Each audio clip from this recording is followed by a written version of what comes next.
I would like to say thanks to Madarasa Hussa Banat and Sunnah English Medium School for giving me an opportunity to hone my pronunciation skills.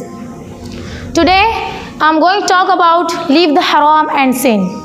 And understand this, young Muslims, today you have the same type of problems. Sin hasn't gone to your neighbor's house, it is coming into your bedrooms. You call it a laptop.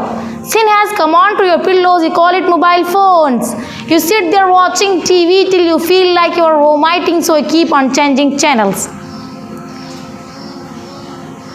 And then there is nothing after a few hours, so then you go to your laptop and you sit and you watch halal and haram. May Allah Rabbul Izzah guide you to halal. Then when nothing is left, under pillow, you are still playing with your little phone. You go to your laptop. Sin has come onto your pillows. Sin has become pervasive and invasive and engulfing and all overtaking. In this time, watch two things. Watch falling for the sin, especially in seclusion. Listen to this hadith. وَرَبُّ الْكَعْبَةِ. It should make the hairs on the back of our neck stand. Listen to the warning of Sadiq al-Masduq.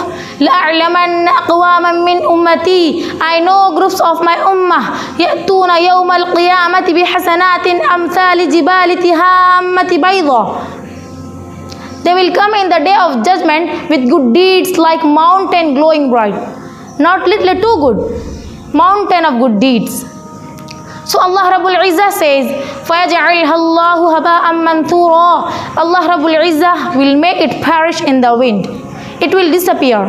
So the Rasul says, أَمَا إِنَّهُمْ مِنْ إِخْوَانِكُمْ. These are not ordinary. They are your brothers, Muslims, not ordinary. Finally, I request to my sisters and my friend, leave the haram and sin and obey the Allah and His Messenger. I conclude my speech thanking you all for listening to me patiently. Thank you so much and have a nice day.